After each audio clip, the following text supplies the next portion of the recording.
Hi, how you doing? Dr. Dallas Bragg here, Sobriety Coach. Going to get started talking today about when the why matters or mapping out your addiction. I don't know what I'm naming this. Get comfortable and let's dive into the topic.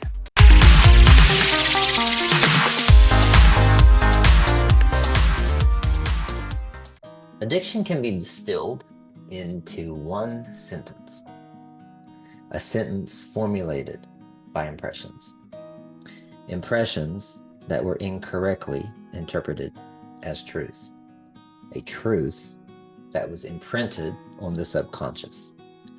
A subconscious that orchestrated reality. That's a quote from yours truly. And sure, it isn't always one sentence that you can trace back your addiction patterns to, right? Maybe it was a series of spoken sentences or unspoken messages. For me, I was able to pinpoint the origin of my meth addiction into one sentence. There's no way you're my real son. So imagine hearing that from your father as a 7-year-old boy, a very sensitive 7-year-old boy. There is nothing implicit about that message. There is no unspoken impression for me to perceive. It was very clear that I was being rejected, that I was not good enough, that my true self was not good enough. Those 7 words were spoken to me by my dad. It really set the tone for the next 3 decades of my life. Everything I experienced was interpreted through a lens of rejection. Everyone I met felt the insatiable need and pull from me for their approval, especially men, especially men in authority. Get the correlation? But there, it took me a while. It took me into my 40s to realize, oh, this is why I have trouble with men in authority. So anyway, there's a book, Emotional Alchemy. It's written by Tara Bennett-Goleman. And she called what I had maladaptive schema called exclusion schema. So the exclusion schema, she says, in short, the exclusion schema makes him act in a way that ensures that its core belief, I don't belong, will come true. It's a form of self-sabotage, right? This is the ego at work. And if you want to know more about how the ego works in addiction, I'm going to put the link here to my other video relating and explaining how the ego works.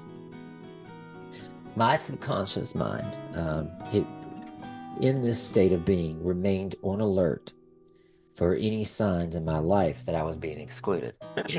Subtle hints that somebody maybe didn't like me. It was like a look in the eye, or maybe a sound that didn't sound right.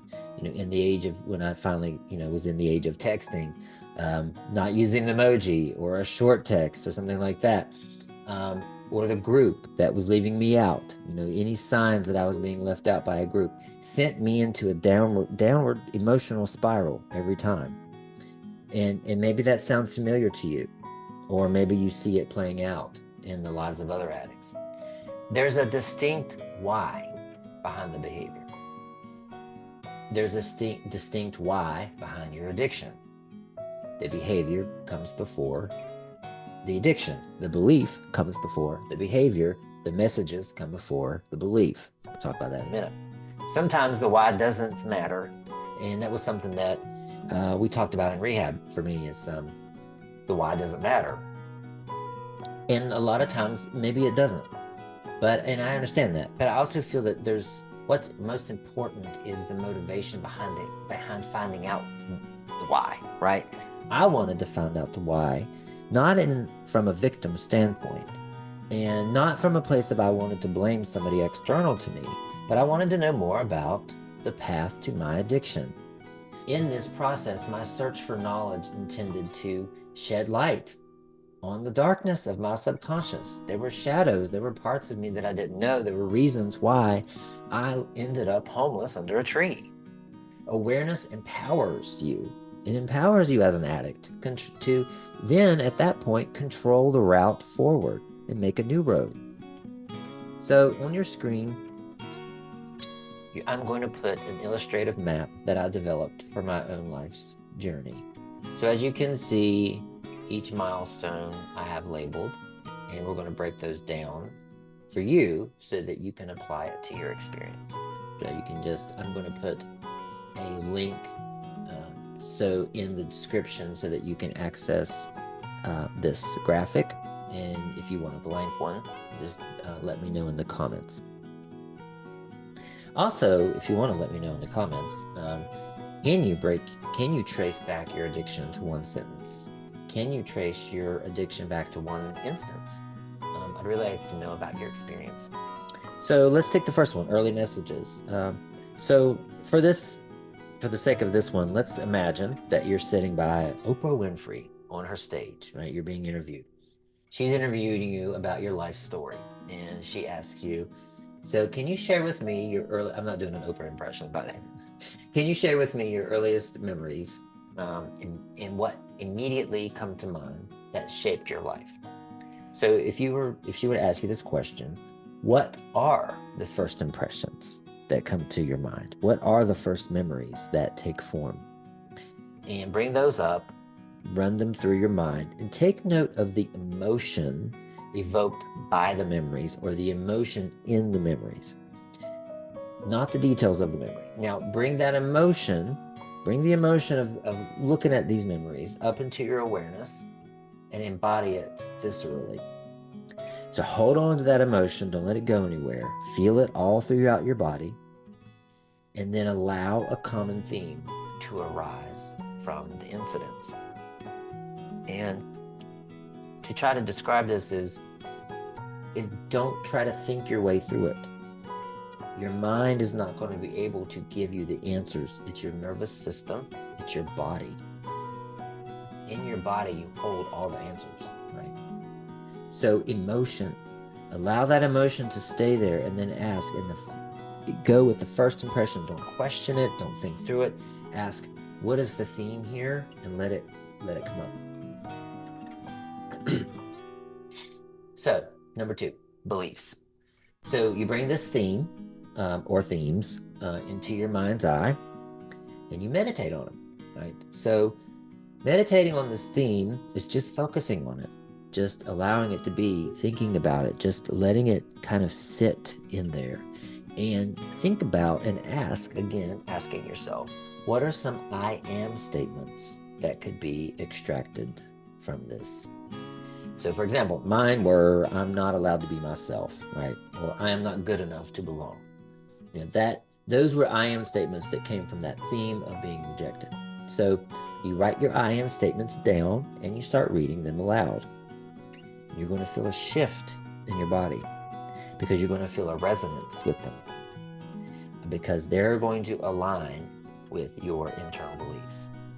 When I say I am not allowed to be myself, I am rejected because of being myself. When I read that, when I went through this exercise, when I read it, resonance means that it's a common vibration, that it feels like it's true, right?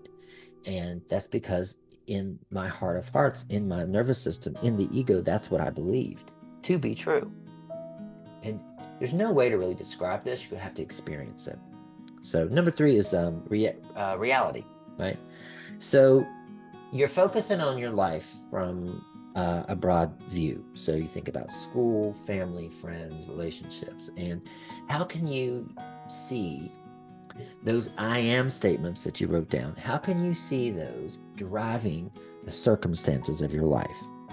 So reflect on your circumstances, your behavior, your decisions, your relationships. How were you subconsciously proving these beliefs to be true? Observe the patterns. You're going to discover that the answers to why does this keep happening to me? Why do I keep attracting the same type of person? Those questions that you've been asking yourself throughout your life are going to be answered right here and now. You're going to see the patterns. You are trying to prove, your ego is trying to prove the beliefs that you have in your body to be true. and it will orchestrate. You will see events through this lens, and it's not an event that's rejecting you. It's the way you perceive it. It's the way you conceive it. It's the way you react to it and respond. You make it so. I hope that makes sense. So number 4 is fixation. So as addicts, as you know, we're all feeling a void, right? My fixation was on receiving external validation. I was feeling that void of acceptance that I didn't get. It was something I didn't receive as a child. I didn't receive acceptance. It was missing. So the problem is that we're never going to get enough. We're never going to get enough externally to satisfy that internal void. It's just like a hungry ghost, like Dr. Gabor Mate said in his book, The Realm of Hungry Ghosts. You're searching for more and more on the outside, and it's a never-ending. You're a ghost inside. It's never the void never fills. So what are you or what were you chasing? And so when you figure that out, the next question is, how can I give this to myself now? And the last stop on our road is addiction, right? The substance or the behavior. It fills that void. It feels like it fills that void, and then it overflows into a high level of bliss, right? Especially with my drug of choice, crystal meth, I experienced this extreme high level of dopamine in a way that it was so hard to feel that again and again and again. I had to do more and more and more. So this extreme levels, it deepens the void. It makes it deeper, and that core pain is still there, and it's growing and it's growing and it's growing because you're not addressing it. You might address the drug use, the behavior, and when you're doing that, maybe it's not temporarily giving you relief, but that pain is still there. It still has to be dealt with. So then you have to start doing more and more of the substance or the behavior to feel any kind of balance. And we're fighting our own pain pleasure mechanisms in the brain, right? The brain is trying to balance things. And so we get stuck in this push and pull with our neural pathways, our habits, imbalanced brain makeup.